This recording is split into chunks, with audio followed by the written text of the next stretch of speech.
Hello అందరికీ, welcome to my channel. Good evening. So మనం ఈరోజు చూస్తున్న రెసిపీ వచ్చేసి cauliflower tomato. First of all మన ఛానల్ని చూస్తున్నట్టయితే ప్లీజ్ సబ్స్క్రైబ్ చేసుకోండి. క్యాలీఫ్లవర్ కర్రీ కోసం ఫస్ట్ ఆఫ్ ఆల్ అయితే మనం టొమాటో, ఆనియన్, క్యాలీఫ్లవర్ని చాప్ చేసి పెట్టుకోవాలి. దాని తర్వాత స్టవ్ మీద ప్యాన్ పెట్టేసి కొంచెం ఆయిల్ పోసేయాలి. ఆయిల్ కొంచెం వేడెక్కిన తర్వాత పోపు దినుసులు, అలాగే కొంచెం కరివేపాకు, పోపు దినుసులు మనం ఎలాగో అన్నీ జీలకర్ర, పోపు గింజలు అవన్నీ వేసేస్తాం కాబట్టి మళ్ళీ సపరేట్గా మనం వేయాల్సిన ఏం లేదండి. సో అవి ఫ్రై అయిపోయాక మనం ఆనియన్ వేసేయాలి.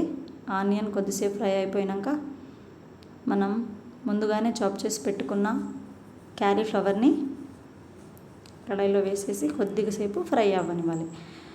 కొద్దిసేపు ఫ్రై అయిపోయిన తర్వాత మళ్ళీ మనం కడాయి ఓపెన్ చేసి చూస్తే ఆల్మోస్ట్ కొంచెం సేపు ఉడికి ఉంటుంది. దాని తర్వాత మనం పసుపు, ఉప్పు, కారం వేసేసి మంచిగా కలపాలి. నేనైతే ఇక్కడ మసాలాలు అవేం వేయట్లేదు, ఎందుకంటే మేము నైట్ టైం డిన్నర్కి ప్రిపేర్ చేసుకుంటున్నాము. సో మసాలాలు అవి హెవీ అయిపోతుంది. సో మేము లైట్గా, పిల్లలు కూడా తినరు అవి, అందుకనేసి కొంచెం కారం, ఉప్పు, పసుపుతోనే లైట్గా చేసుకుంటున్నాను ఈ కర్రీ. అది కూడా చాలా బాగుంటుంది. సో మన కర్రీ అయితే అటు ఆల్మోస్ట్ ఫ్రై అయిపోయింది. ఇప్పుడు మనం చాప్ చేసి పెట్టుకున్న టమాటో వేసేద్దాం. టమాటో వేసేసిన తర్వాత కలుపుతూ ఉండాలండి, ఎందుకంటే నాదైతే అది స్టీల్ కడాయి కాబట్టి కొంచెం అడుగంటుంది. సో నేను ఫ్లేమ్ని చాలా లోలోనే పెట్టుకొని కలుపుతున్నాను. యాక్చువల్ అది గ్యాస్ స్టవ్ కాదండి, యాక్చువల్ అది ఇండక్షన్. ఎందుకంటే ఈరోజే మా గ్యాస్ స్టవ్ అయిపోయింది. సో ఈరోజు ఫుడ్ అంతా ఇండక్షన్ మీదనే అవుతుంది. సో మూత పెట్టేసాం. ఒక 2 minutes పాటు ఉంచి మళ్ళీ తీసేసి చూస్తే ఆల్మోస్ట్ మన కర్రీ అయిపోయిందని చెప్పాలి. ఓకే, చూసారా, ముక్కలు కొంచెం ఆల్మోస్ట్ ముక్కలు అయిపోయాయి, మనకు ఈజీగానే కనిపిస్తుంది.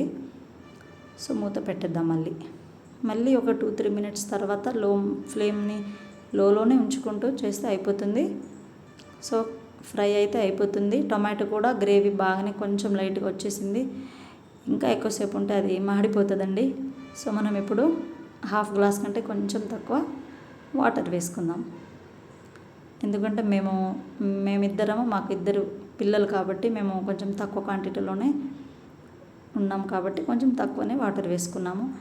ఒక 4 members పెద్దవాళ్ళు తినేవాళ్ళు అయితే కొంచెం ఎక్కువ వాటర్ వేస్తే కొంచెం గ్రేవీ కూడా ఎక్కువ వస్తుందండి. సో ఇలా అన్నమాట. కర్రీని మనం మంచిగా అడ్జస్ట్ చేసుకుంటూ కలుపుకుంటూ ఉంటే సరిపోతుంది. ముక్కలు కూడా మంచిగా మగ్గుతాయి. మూత పెట్టేసి మళ్ళీ ఓపెన్ చేసి చూస్తే చూసారా ఎలా ఉడుకుతుందో. మొత్తం పీసెస్ అయితే ఉడికినట్టే మనకు కనిపిస్తుంది. చూడండి, దగ్గర నుంచి అయిపోయింది ఆల్మోస్ట్. సో ఇటు అన్నం కర్రీ అయిపోయిన తర్వాత ఇటు మళ్ళీ అన్నం కూడా అయిపోతుంది. ఓకే, అన్నం కూడా ఆల్మోస్ట్ అయిపోయింది. సో మనం ఇప్పుడు కర్రీని తీసేసుకుందాం సర్వింగ్ బౌల్లోకి. నైట్ టైం వీడియో షూట్ చేశానండి. సో వీడియో కొంచెం బ్లర్ అయింది, ఇగ్నోర్ చేసేయండి, పర్లేదు. ఇప్పుడైతే అన్నం, కర్రీ సర్వ్ చేసుకుందాం. ఫస్ట్ ఆఫ్ ఆల్ అయితే వేడి అన్నం సర్వ్ చేసుకున్నాను ప్లేట్లో. దాని తర్వాత కర్రీ కూడా సర్వ్ చేసుకున్నాను.